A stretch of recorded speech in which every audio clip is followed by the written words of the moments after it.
My name's John Mayer. I'm a port pilot here at the City of Los Angeles, the Port of LA, and this is my career report. First question, what kinds of challenges have you faced during your career? It's a good question. You know, in order to become a port pilot, you will have spent anywhere from, I would say 1,000 to 1,500 days at sea, and the sea could be a pretty dangerous thing. And so no matter which path you come from, whether you're a tugboat captain or you're a ship captain, you're going to see big signs of inclement weather, throughout your career. And I would probably say that some of the more dangerous areas that I spent time on the Columbia River Bar. It's a pretty nasty area. It's where the Columbia River meets the Pacific Ocean in between the Washington and Oregon border.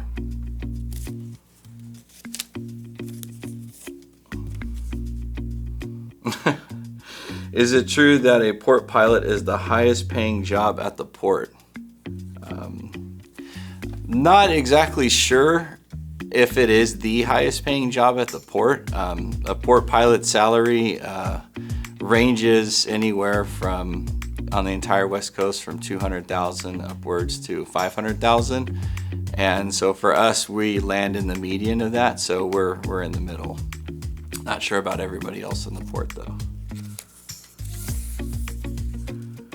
What does a typical day look like here at the Port of Los Angeles?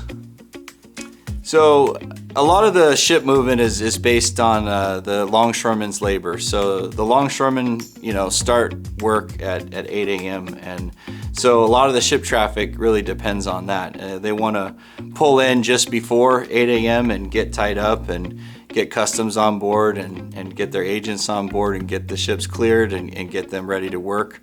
So it's kind of like they want to show up early for work and then they want to leave as soon as they're done. So those are kind of the busy times. So we have ships move a lot right before 8 a.m. and then shortly after.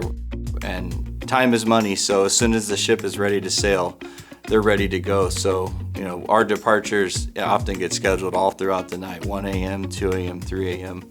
The port operates 365 days a year, 7 days a week, 24 hours a day. There's a pilot service there, and we move ships through and throughout the Port of Los Angeles on a regular basis.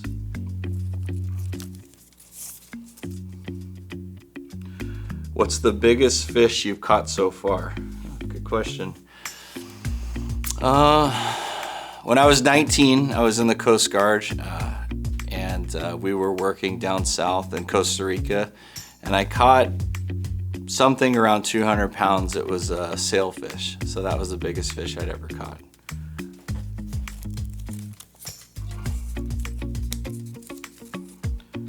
Is it hard to drive a ship? Good question. Much like any other piece of equipment, a ship is something that you really need to be trained to operate. It's a long training program. It's 2 years long. It's very intense, and every applicant that comes to the Port of Los Angeles to become a port pilot gets a very, very good and closely monitored training program. So you start with the smallest ships that come into the port, and you work all your way up to the largest ships that are 400 meters long. So yes, it is difficult, but we are highly trained and we are highly skilled, and we are given all the tools and resources we need to safely navigate the vessels in and out of the port.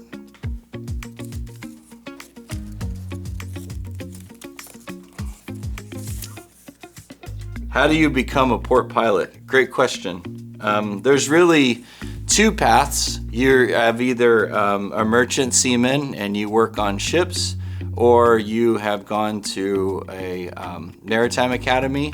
So I guess there's three. Or you've got a job on smaller vessels. You didn't go to college or the military. And so the longer time you spend on vessels, the more sea service you earn. And after you've accredited so many sea service days at sea, you're able to test for licenses. And as you test for licenses, your tonnage is then increased. So it's like you get a bigger driver's license, essentially. And to become a port pilot, you spent around anywhere from 1,080 to about 1,500 days at sea. And that would give you enough sea service to become either a master on a ship or a tugboat captain here in the harbors and tributaries of Los Angeles, Long Beach. And once you've met those requirements and then you've went through all the required testing, you'll then apply for what's called a pilot's license, and you'll observe 20 round trips of the ships coming in and out of the port. You'll take a local knowledge test that will quiz you on certain depths and certain light characteristics, and you'll draw the nautical chart of the LA Long Beach Harbor from memory. That chart took me almost 5 hours to draw from memory. It took me 96 consecutive days of studying and 1,300 flashcards in order to draw that chart from memory. So once you've done all that and you've passed those exams and you get your license, then you could start working on applying for a job. And that's basically how you do it.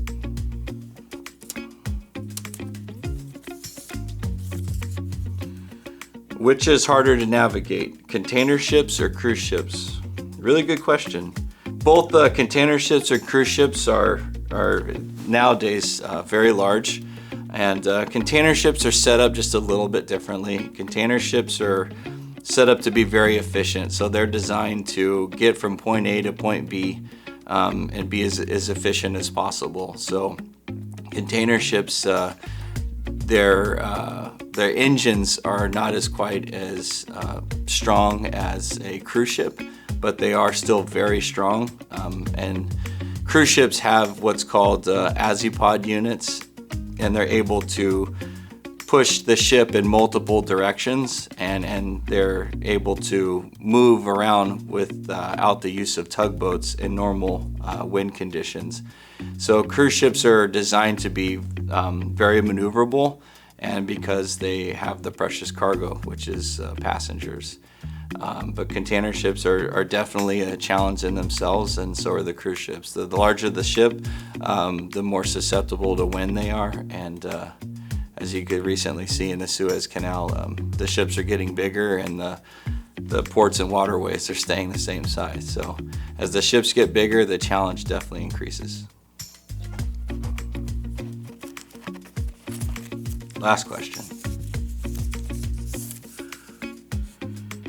How did you feel after you've gone all over the world? When I was 21 years old, I circumnavigated the world.